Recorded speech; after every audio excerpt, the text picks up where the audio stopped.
दा बेफोरो मानो जानो मोन्दों मानोना बिसोरो मामा भागिना प्रमद बर' हेमन्त मिलायनानै मालाय बे जिनिसाथ' नैबे एग्रिमेन्ट बेखौहाय गभर्नर संबिधानिक मानसिनि थ्रु नटिफाइड खालामना लाबाय धन्यबाद थाग्रोबाय नोंथांमोननिसिम जोंनि बे मेलखौहाय कभार खालामफैनायनि जाहोनै लोगोसे दिनैनि जोंनि मेल जुथुमनाया बेनो जाहैबाय जे फैगौ 125 दा कनस्टिटिउसनेल एमेन्डमेन्ट बिल जानो थांगासिनो दं बे बिलनि सोमोन्दै जोङो रायजो राजाफ्रा जेन' बे सोमोन्दै मिन्थियो बुजियो मानोना जोंनि ट्राइबेलफ्रा गोबाङैनो मिन्थिया जे व्हाट इज 125 दा एमेन्डमेन्ट बिल दा बे बिला जाहैबाय ट्राइबेलफोरनि बिराद गोनांथिथार बुंनो थाङोब्ला बियो 10टा 6 सिडुलनि मोनसे गोदान भाबै फारिलाइ मोनसे लिरजासिगोन भारत सरकारजों 73 इयार्सनि उनाव जे जोंनि 6 सिडुला गोदानै मोनसे स्ट्रेंथेन खालामनायनि जुनै मोनसे भारत सरकारा दा आखायाव लादों आरो बे बिला एक्चुअलि 2019निनो ट्राइबेलफोरनि बिल दा बे ट्राइबेलफोरनि बिलखौ 6 सिडुलफोरनि बिलखौ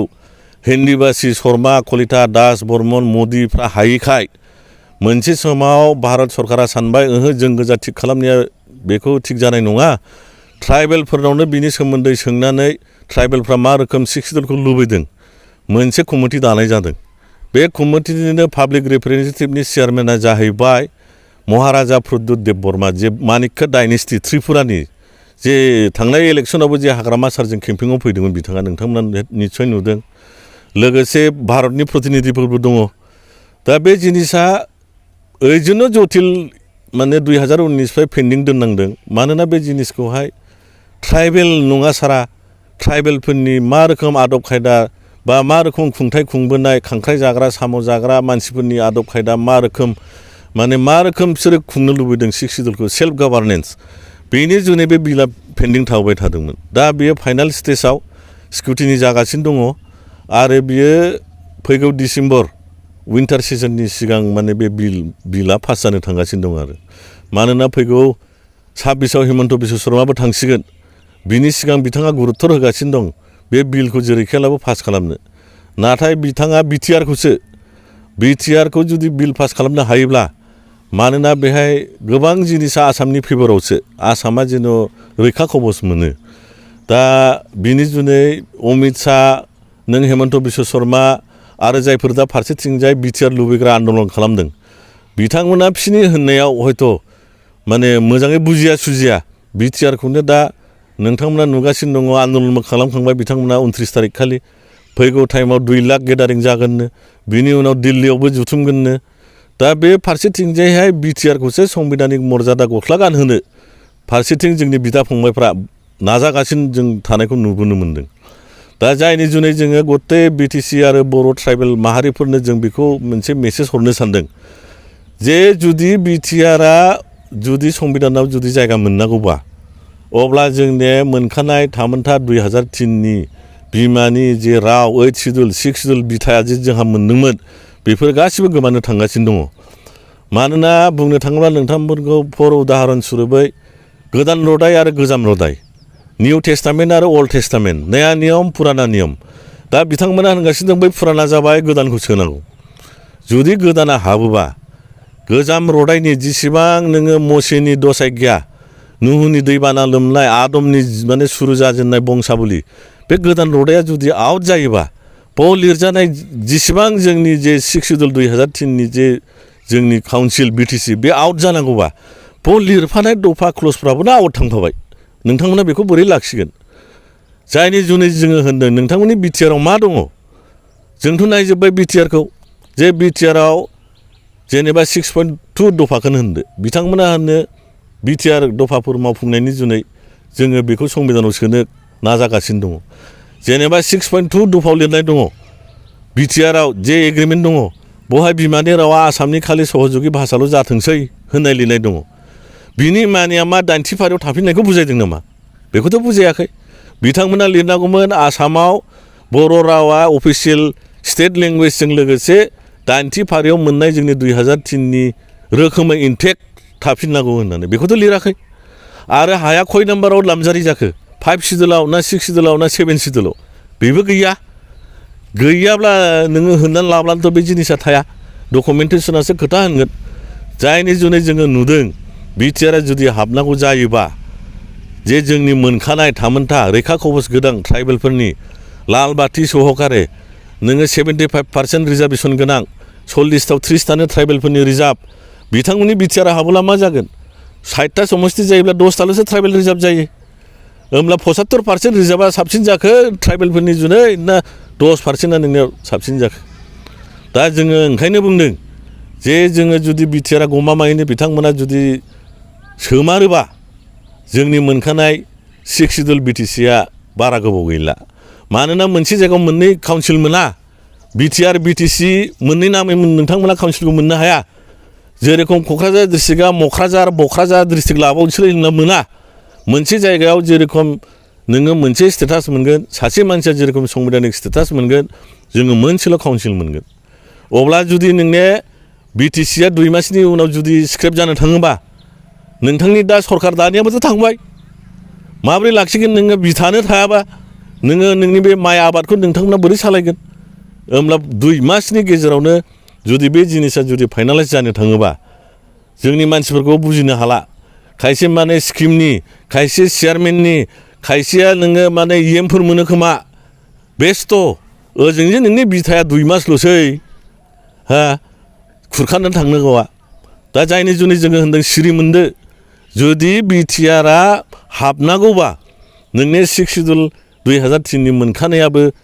आउट जानो थांगासिनो दङ रुट आउट जानो थांगासिनो दङ रुट आउट जायोबा नोंनि सरकारा बोरै थानांगौ नोंनि सरकाराथ' थाया होमब्ला बिथांमोना दफा इमप्लिमेन्टेसननि नामै बा नोङो 60ता समस्ति दानायनि नामै बिथांमोनासो इन्टारिम गभर्नमेन्ट मोनगोन मिनिमाम 2 बोसोर मोनबोगोन जुदि बिटिआरखौ सोनो हायोबा बिसोरना बेनो धान्दा जे जोंनि बर'फोरनि ट्राइबेलफोरनि रैखा कवच था दाथा जोंनि बिमानि राव 80 फारियाव था दाथा 6 सिडुलाव था दाथा खालि 1500 करोड़ नांगौ आरो बिसोरनो इमप्लिमेन्टेसननि नामै 2 बोसोर इन्टारिम गभर्नमेन्ट नांगौ दा बे जानो थाङोबा बर'फ्रा संसार जोबजासे चिरस्थायनि जुनै आलाय सिलाय जानो थांगासिनो दङ आरो बिटिआरआ हाबोबा दिनैनिफ्राय रायजो नांला कमप्रिहेन्सिभ फाइनाल सलुसन किपिं इन्टेक्ट दा territorial integrity of Assam state होननाय बाथ्राफ्रा रायजो नांला आसामनि हाखौ बुखावला होननाय बाथ्राफ्राबो हाबफानो थांगासिनो दंना गैया हाबनो थांगासिनो दङ मानोना बेबो मोनसे क्ल'ज दा बे जिनिसफोरखौहाय जोङो सिन्था खालामनानै गथै रायजो राजाफोरखौहाय जेन' बिबेसना खालामनानै सिरि मोननो जुनै जोङो बे मेसेजखौ फाथायदों लोगोसे जोंनाव दाबो लामा दङ बे जिनिसखौ बासायनोब्ला जोङो जाग्रत जानांगोन सिरि मोननांगोन मानोना जोंनि दा काउन्सिला 28ता जोङो एमसिएलए लानानै सालायगासिनो दङ दा क'क्राझारनि एसेम्ब्लियाव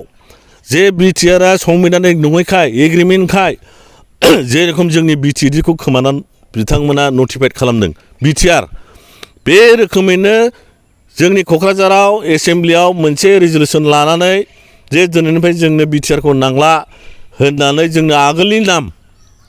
बिटिडि बेखौनो जोंनो नांफिनगौ होननानै गभर्नरनि थ्रु नटिफाइड खालामनो हायो मानोना बिथांमोना सालाखि खालामना दिनैहाय नोंथांमोन नुनो मोनगोन अनेकथा जायगायाव दाबो बिटिआर दाबो खयथा जायगायाव नोङो सिफ होमब्लाबो सिएम लिरो अफिसियेलि दा बेफोरो मानो जानो मोन्दों मानोना बिसोरो मामा भागिना प्रमद बर' हेमन्त मिलायनानै मालाय बे जिनिसाथ' ना बे एग्रिमेन्ट बेखौहाय गभर्नर संबिधानिक मानसिनि थ्रु नटिफाइड खालामना लाबाय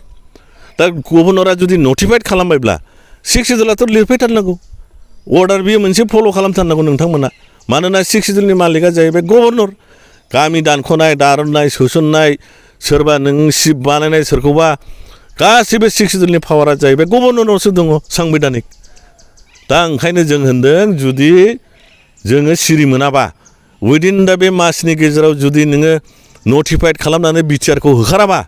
बे जिनिसा संबिधानिक 73 इयार्सनि उनाव फारिलाइ गोदानै लिरफामलायनायाव बिटिआरआ हाबनो हासिगौ आरो बे जोंनि मोनसे रायजो मोननायनिबो लामा चान्स दङ मानोना जों होनदों बे टाइमावनो नोंथांमोना नमेनक्लेचाराबो चेन्ज जासिगोन जेरेखम बड'लेण्डनि जायगायाव BRO बर'लेण्डबो लिरनो हायो आलायारननि रायजोबो लिरनो हायो आर'नाइनि रायजोबो लिरनो हायो बा नोङो रोखोम रोखोम बर'नि जे मोजां इनक्लुसिभ सोदोब बेफोरखौबो सोनो हायो मानोना लिरफामलायनोसै गोदानै माबाफोर भुल जादोंब्ला सुद्राय लानानै लिरफामलायनाय होनो बेखौनो एमेन्डमेन्ट दा बे एमेन्डमेन्टआ बे डिसेम्बरनि उइन्टार सेसनाव फाइनाल जानो थांगासिनो दङ दा रायजो मोननायनि लामाया बेनो जुदि जोङो बड'लेण्ड टेरिटरियेल काउन्सिलनि एरियानि नामा जोंनि जे बिटिएडि दंमोन बे बिटिएडिनि जायगायाव जुदि इनक्लुसिभ सोदोब उदियासल डुवार्स बा नोङो आलायारननि रायजो बेफोरो जाहैबाय इनक्लुसिभ सोदोब बियो मोनसे एक्सक्लुसिभ मोनसे जाथि हारिखौ लानानै रायजो बिनाय बा अधिकारखौ बिनाय जाया दा जोंनि मानसिफोरा बे जिनिसावनो आन्दायनानै दं जों होनदों इनक्लुसिभ सोदोबल' सोदो जोङो 6-7 मासनि गेजेरावनो आलादा रायजो लाबोनानै दिन्थिगोन मानोना बेखौ खालामोब्ला आसामा जेनबाय जोङो संबिधानिकनि लामाजों थाबायबाय जोंखौ रायजो मोननायनिफ्राय होबथानो हानाय खुनु मानसि आरो लामा गैला जायनि जुनै हेमन्तआ गिगासिनो दङ रायजो नांला कमप्रेहेन्सिभ फाइनाल होननाय सलुसन बेफोरखौ लानानै बिटिआरखौ जोलै खेलाबो संबिधानाव सोथारनांगौ मानोना बिटिसिआ थायोबा रायजो मोननायनि लामा दं सानसे समावब्लाबो आसामा जेनगोन खिन्थु नैबे बिटिआरखौ सोयोबा जों अराय टाइमनि जुनै खाना जानो थांगासिनो दङ दा बेनो गुरै खावलायनाय गथै बिटिसि बासि आरो जेसेबां बर' जोंनि एलेखाफ्राव दङ ट्राइबेलफोर दङ गुबुन गुबुन ट्राइबेलफोर जेन' बुजियो जोंनि सरकार थामोनथा जोबनो उइदिन दा 1 मान्थनि 2 मान्थ्सनि गेजेराव जोंनि गासिबो थामोनथा गोमानो थांगासिनो दं बुंनो थाङोब्ला काउन्टडाउन स्टार्ट 2 मान्थ्सल'सै जोंहा ओरै बेस्थ' स्किमनि चेयारमेननि खायसे प्रेसमिट होनायखौनो गियो जोंखि जों बेक्तिगत जों होनना लादों नामा सोरनिबा माबा एमसिएलएनि पर्दा माबा शुटिं खालामनायाव थाफानायखौनो गियो जोंथ' बेक्तिगतनि नङा भाइ नोंसिनि जुनैसो जोङो प्रसार खालामदोंमोन हा खायसे सोरबा अफिसखौनो हगारनो नागिरा प्रेसमिट होनो दिनै जोङो रिजार्भखौ होनो जाम्बा है सोर रिजार्भनि जाम्बा गोजानो जों रिजार्भनिफ्राय दिनै स्टार्ट खालामबाय बिटिसि बासाव मानोना जों रिजार्भनिब्लाबो जोंहा गियान आरो बुद्धि दङ हा नोंथांमोना टाउनाव थाग्रा इन्टेलेक्सुवेल गिदिर माहाजोन गिदिर दल संगठन साहित्य सभानो माबानो हेननो गावबागाव दल संगठन लानानै जायफोर बाजार सालायगासिनो दङ दिनैनि दिनाव मानो मोनसेबो कमेन्ट होनो हायाखै बिसोरलाय बा मोनसेबो प्रसार दिनैसिम गैया दा दिनै जोङो रायमना बादि जुमदार बादि एलेखा हाग्रा सिंनिफ्राय जों स्टार्ट खालामबाय जों होनदों बिटिसिखौ नांगौ मानोना बिटिआरआ हाबनांगौबा अराय टाइमनि जुनै जोङो ट्राइबेल माहारिया आलाय सिलाय जानायजों लोगोसे जोंनि रायजो मोनखानायखौ खोमानानै लानो थांगासिनो दङ बर'हा मोनसे सर' दङ जारिमिनारि गंगार हाजो नेपाल हाजोनिफ्राय नौनोगोर सिकनाझार डिमापुर कासपुर रायजोआ दान्दिसे सालायो मोनो दान्दिसेनि उनाव खोमानानै लायो आरो दाबो जोङो 21st सेन्सुरियाव खोमानानै लाबावनोसै नामा दानि बे एडुकेटेड एमए पासनो हिसाब गैयै मास्टार डिग्रिनो मा खामानियाव दं नोंसिनांमोननि बेखौ जुदि नोङो रायजोनि थामोनथा हारि जाथिखौ बासायनो हायो नोंहा गियान आरो बुद्धि लानानै जुदि न' सिङाव सिरि थायोब्ला नोंथाङा मा खामानिनि जायनि जुनै जोङो रिजार्भनिफ्राय दिनै रायमना बादि जुमदारनि बादि जायगानिफ्राय हाग्रा सिंनिफ्राय जों भइस होदों जोंनो जेरैखेलाबो 6 सिडुल इनटेक नांगौ आरो जोंनि थामोनथाया 2003नि स्टाइलै 6 सिडुलखौ जोंनो नांफिनगौ धन्यबाद।